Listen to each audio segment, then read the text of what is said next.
Fala, povo! Então, mais uma força que eu vou explicar pra vocês. Agora a gente vai falar sobre a força elástica. E ela é muito interessante da gente conversar agora, porque a última força que eu tinha mostrado pra vocês era a força de tração, né? Que era uma força aplicada em um fio, ou uma corrente, ou uma corda inextensível. O que eu vou fazer agora é estudar como é que essa força consegue ser transmitida para um outro corpo se eu usar como elemento transmissor algo que deforma. Então eu vou trabalhar primeiro um pouco o termo deformação com vocês, né? Então vamos lá. Só para vocês verem lá, tá aí ó, escrito força elástica ou lei de Hooke. Você vai encontrar as duas definições, eu gosto mais de força elástica, mas é que quem estudou como é que essa força, como é que a gente consegue medir essa força, foi o Hooke. Então ele ganhou como homenagem, ficou conhecida como lei de Hooke, né, que é a forma de calcular essa força. Então vamos lá, primeira coisa que eu vou te explicar. A gente vai dividir as deformações em duas possibilidades, em deformação plástica e deformação elástica. O que é uma deformação plástica? Imagina que você está com uma lata de suco na mão, uma lata de qualquer coisa. Pega essa lata e aplica uma força sobre ela. Então tá, se for uma força de uma intensidade pequena, você vai perceber que ela tem uma certa elasticidade, ou seja, você aplica a força, mas se você retirar essa força, a lata volta para o seu formato original. Então até esse ponto, o que ela está sofrendo é uma deformação elástica, tá? Mas aplica uma força considerável ou uma força suficiente para amassar a lata. Amassa a lata com a sua mão. Então, quando você retirar a força aplicada pela sua mão, a lata não vai voltar para o estado original, né? Para as mesmas dimensões, para o mesmo tamanho. Então, quando é que acontece uma deformação plástica? Quando a deformação causada pela aplicação da força, ela não tem retorno. Ela tem um nome bonito para isso. E na hora que a gente está dando aula, o nome some. Eu vou lembrar, em algum momento dessa aula, eu lembro e falo. Mas o que eu te falo lembrei, a deformação ela não é reversível, né? Então eu apliquei a força, retirei a força, a deformação permanece. Quando é que a gente tem uma deformação elástica? Então agora pega xuxinha de cabelo, pega gominha, é quando você aplica uma força sobre aquele elemento que sofre deformação. E quando você retira a sua força, então ao aplicar a força, as dimensões do corpo mudam. Ao retirar a força, as dimensões do corpo voltam para as originais, para o início. E aí a gente tem um limite aí, tem uma faixa que a gente fala com que isso é verdade. Se você esticar a gominha além dessa faixa, ela passa de ser uma deformação elástica e passa a virar uma deformação plástica, ela arrebenta. Então existe um intervalo de forças em que aquele objeto se comporta como um objeto plástico. Assim como a latinha. Existe um limite de força ali que você aplica sobre a embalagem da latinha que você consegue fazer com que seja plástico ou elástico. Tranquilo? Então tá. Dito isso, o que eu vou te contar? Nós vamos trabalhar com deformações elásticas, tá? Então, a lei de Hooke está baseada em quando eu aplico força sobre esse elemento que agora é extensível, ao aplicar força eu consigo deformar, mas ao retirar força, esse elemento volta para suas características iniciais, tá bom? Então, bora lá.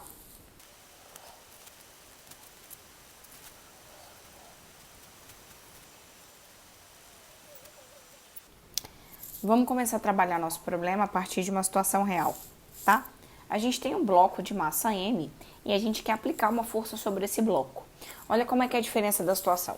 Se você tiver uma corda, a força que você vai aplicar sobre a corda vai produzir uma tração sobre o corpo. E essa tração, como a gente entende a corda como meio que transmite a força, então a gente não tem preocupações com relação à corda, já que ela não vai esticar, já que não vai ter energia. A energia que a gente vai... Então, a gente ainda não estudou energia, então bora lá, deixa a professora falar sem energia, né? Você consegue perceber que quando a gente considera, por exemplo, um fio ideal que não tem massa, é fácil entender como é que vai ser puxado. Agora, e se for uma molinha? Quando você aplica força numa mola, a mola ela vai sofrer uma deformação. Então, como é que eu vou conseguir calcular qual é a força que vai chegar até o meu corpo? Né? Eu estou puxando a mola e é a mola quem vai puxar o corpo. Mas a mola vai sofrer uma deformação. Como é que eu vou calcular essa força? tá? E aí a forma como calcular essa força foi obtida experimentalmente. Então eu vou tentar reproduzir rapidinho como é que seria esse experimento.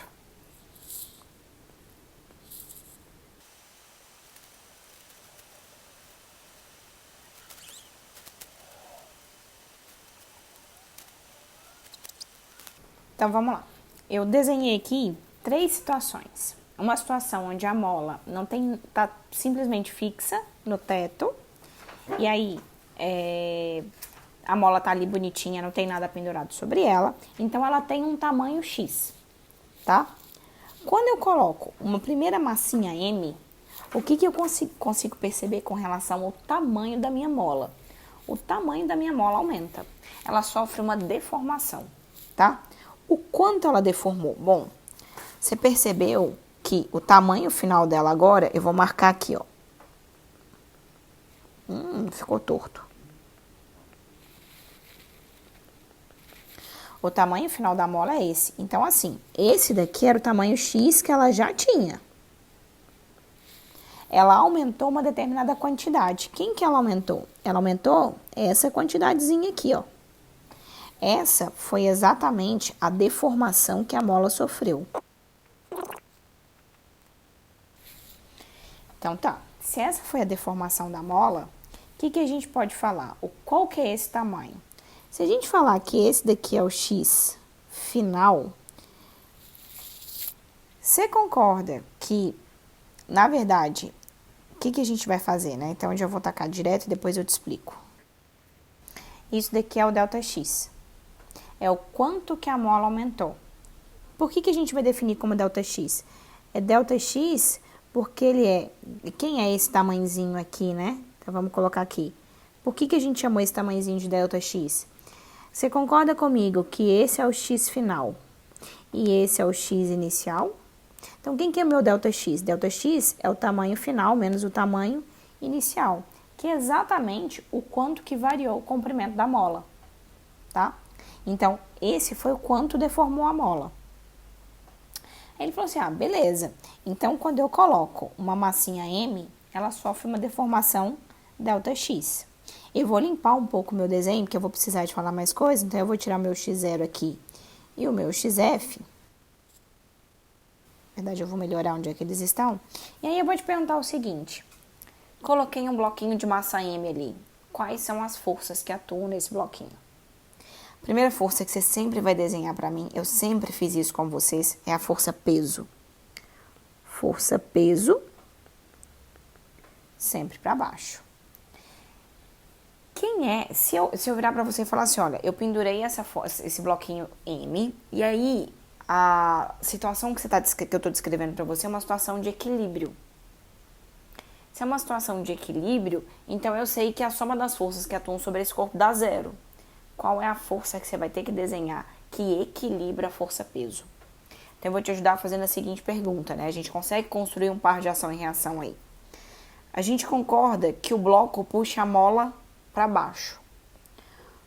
Agora a gente vai narrar a força que a mola aplica no bloco. Então tá. Se o bloco puxa a mola para baixo, a mola puxa o bloco para cima. A força que um elemento elástico faz num corpo é chamado de força elástica. Então tá aqui, ó. Para cima atuar, força elástica. E nessa situação, já que há equilíbrio, já que eu narrei que o processo é de equilíbrio, a gente pode falar que o peso do corpo é igual a força elástica. Vamos conversar sobre a segunda situação, então. Segunda situação, eu fui lá e coloquei um corpo de massa 2M. E aí eu coloquei um corpo de massa 2M e aconteceu duas coisas. Primeiro, eu vi a mola se deformar ainda mais e depois ela entrou em equilíbrio. Se ele está em equilíbrio, quais coisas que eu preciso perceber? Então, primeiro, vamos marcar a deformação da mola. Aqui era o tamanho inicial, aqui é o tamanho final. Então, aqui é o meu X0, aqui é o meu XF. Essa daqui, ó, é a deformação da mola. Só que o que foi percebido experimentalmente? Que quando a gente colocou o dobro da massa, se eu pedir para você desenhar as forças, você concorda que isso daqui é o dobro do peso? Mas se entrou em equilíbrio, então é porque a força elástica ainda conseguiu compensar o peso. Se ela conseguiu compensar o peso, então a força elástica dobrou. Então, por conclusão, o que a gente tem? Que essa deformação aqui, ó, produzida por uma massa que é o dobro da massa, também é o dobro da deformação. Então, a gente conseguiu perceber que a força elástica e a deformação, elas se relacionam. E elas se relacionam de forma diretamente proporcional. Que a gente pode escrever sem medo de ser feliz, é que força elástica é diretamente proporcional à deformação produzida na mola. Tá? Mas isso ainda não é uma igualdade, você ainda não consegue calcular. Eu preciso calcular. E aí eu vou te contar que para que isso daí vire uma equação, vire uma igualdade, eu preciso encontrar uma constante. E quem vai ser a constante que nós vamos ensinar? Bom, uma coisa que a gente percebe que não mudou de uma situação para outra é a mola. E vai entrar justamente uma coisa chamada constante elástica. Então, o que a gente vai ter da força elástica? Quem é a força elástica? A força elástica vai ser igual a... constante vezes deformação da mola. Feito isso, essa é a equação importante. E o que a gente tem aqui, ó? Essa constante que eu inseri para esse treco dar certo vai ser chamada de constante elástica. De onde é que vem a constante elástica? Das características da mola. Você já deve ter visto muita mola. Então, assim, ó, tem aquela molinha da caneta que se algum dia você abriu essa caneta e nunca mais conseguiu montar ela de novo, tem uma molinha que ela é um diâmetro pequenininho e facinha de apertar, assim como tem a mola que a gente chama de amortecedor. Se você tentar subir num amortecedor de caminhão, não acontece nada, parece um banco, de tão dura que ela é. Então, por exemplo, a espessura do fio que faz a mola influencia a constante elástica, o tamanho da mola influencia a constante elástica, o espaçamento entre um elo e outro influencia a constante elástica. Então, essa constante, você nunca vai calcular, eu nunca vou te dar a fórmula para você falar assim, calcule essa constante, mas essa constante varia de mola para mola. Então, tem molas com constantes elásticas maiores e mola com constantes elásticas menores. Só para a gente entender, olha qual que é a unidade de medida da constante elástica. Constante elástica, por definição, é a força dividida pela deformação. Então, por unidade, ela é uma newton por metro. Então, o que é a constante elástica? Então, vamos supor que eu te dou uma constante elástica de 10 newtons por metro. E eu te dou uma constante elástica de 5 newtons por metro. Qual é a diferença aqui, ó? O que está acontecendo? Uma mola precisa que você aplique uma força de 10 metros, ó, uma força de 10 newtons, para produzir a deformação de 1 metro. Então, essa é a primeira mola. A segunda mola precisa que você aplique uma força menor para produzir a mesma deformação. Ela precisa de uma força de 5 newtons para deformar 1 metro. Então, é isso que a constante elástica te informa. Qual é a força que você precisa aplicar naquele elemento para produzir uma deformação. Tranquilo? Até aí estamos todos juntos? Então, tá. Então, pegamos constante elástica. Agora falta a gente definir. Eu defini para você módulo, falta direção e sentido. Então, deixa eu fazer isso com vocês.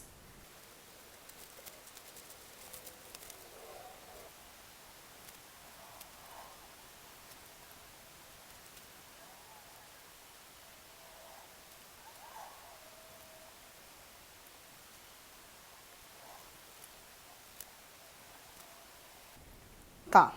O que falta pra gente fazer? A gente sabe, então, que força elástica é um vetor. Toda força é um vetor, é uma grandeza vetorial, né? Então, a gente tem a força elástica. Então, ela enquanto vetor, ela tem que ter módulo. Lembra que módulo pode ter o nome de intensidade, módulo ou valor. Então, eu vou pôr intensidade, que é o que atualmente a gente está usando, intensidade. E a gente já discutiu a intensidade. Eu te falei que a intensidade surgiu de uma definição experimental. Então, Hooke foi lá, testou, chegou na conclusão. Então, ele falou assim, ó, força elástica é igual a K vezes delta X. Então, isso daqui é em módulo, onde K é uma constante, delta X é a deformação que a mola sofreu. A deformação pode ser tanto quanto ela é estendida, tanto quanto ela é contraída. Eu acabei não desenhando nenhum exemplo de contração, não, mas é a mesma coisa, é a variação do tamanho da mola. Deformação é se o tamanho da mola mudou, para mais ou para menos, os dois estão valendo. O que falta a gente decidir aqui? Direção e sentido dessa força. Então, vamos lá. Primeiro eu coloquei ali um diagrama de corpo livre, situações em que eu preciso desenhar a força elástica, supondo que o corpo está em equilíbrio, tá? Então, a gente vai fazer em todos aquela teoria de qual é as forças que atuam nos corpos, se está em equilíbrio. Então, vamos lá. Situação 1. Primeira força que eu desenho, peso para baixo. Então tá, desenhei peso. Próxima pergunta, tem normal? Não, não tem normal porque não tem superfície de apoio. Tem tração? Não, porque não tem cabo. Tem alguma coisa elástica atuando? Sim, tem uma mola. Se tem uma mola, você vai construir o par de ação e reação da sua cabeça. Lembra que o par de ação e reação do peso não é a força elástica, tá? Eu só quero que você construa a ação e reação. Se o bloco puxa a mola para baixo, a mola puxa o bloco para cima. Então, existe aqui uma força elástica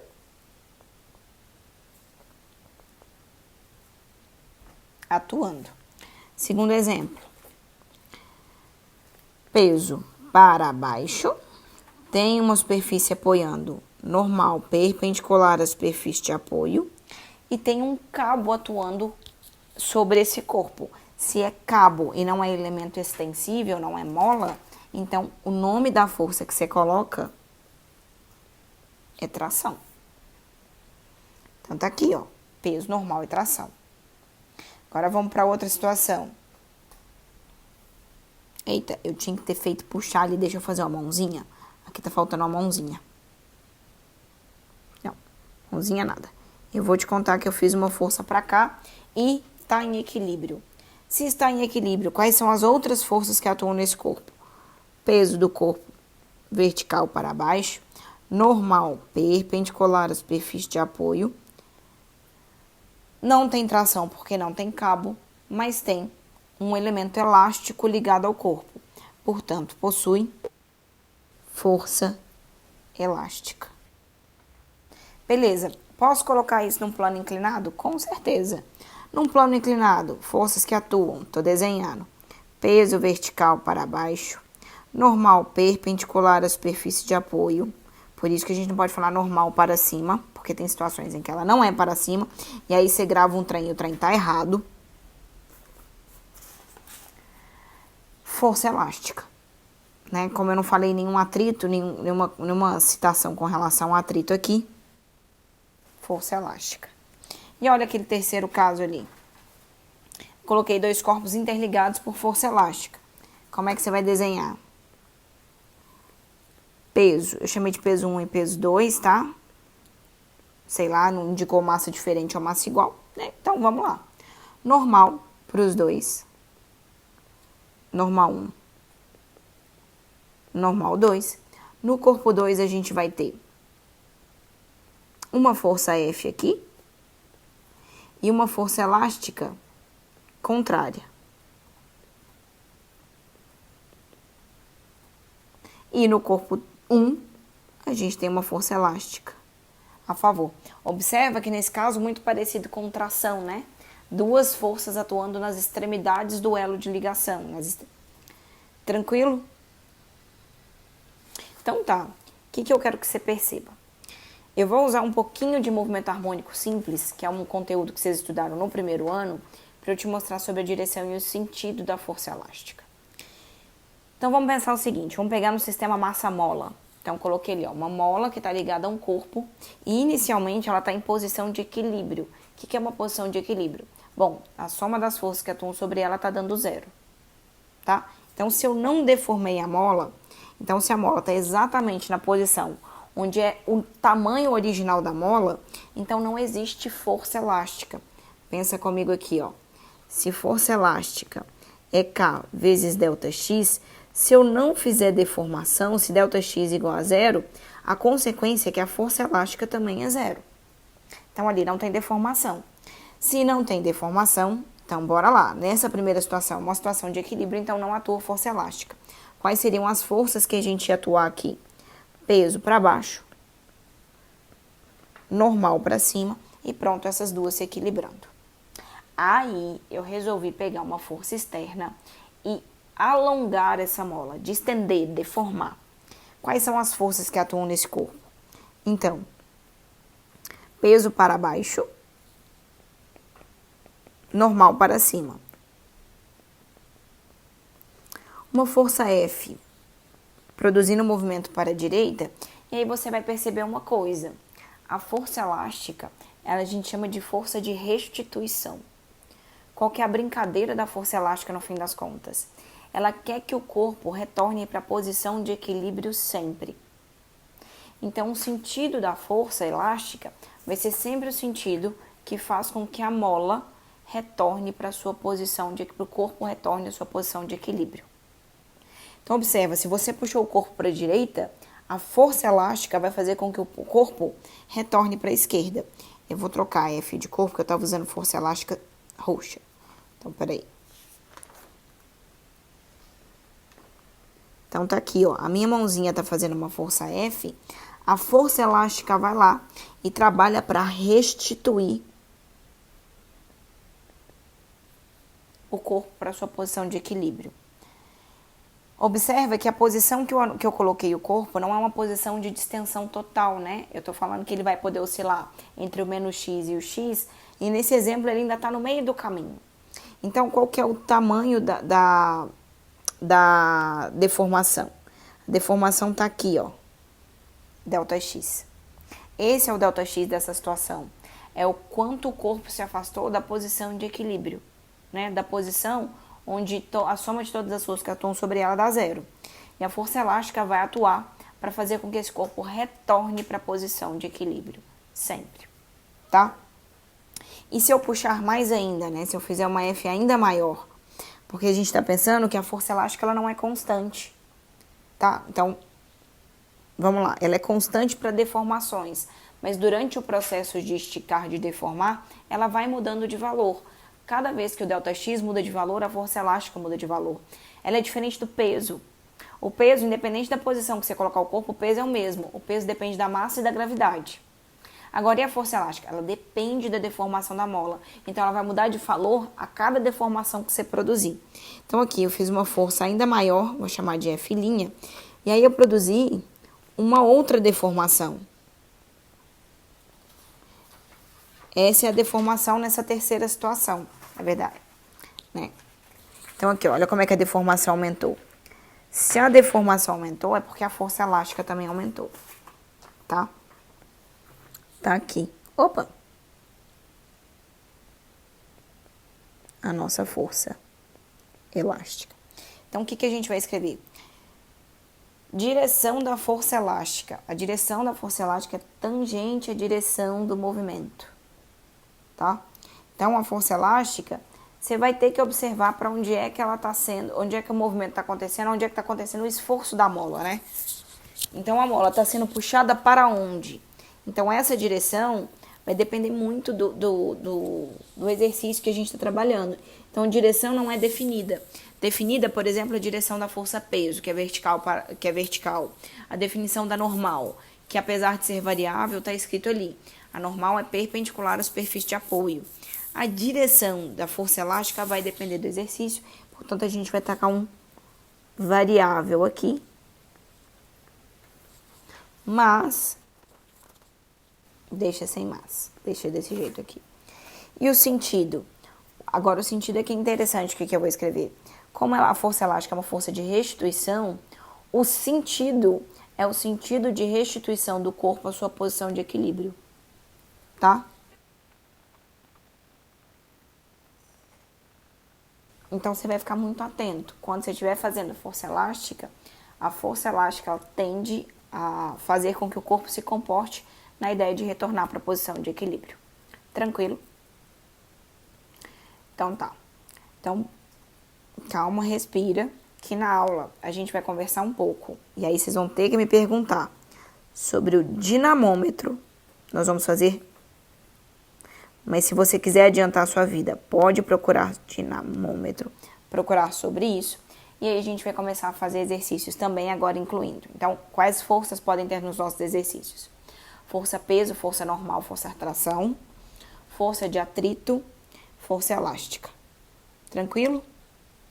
Então, beijo pra vocês. Até a próxima.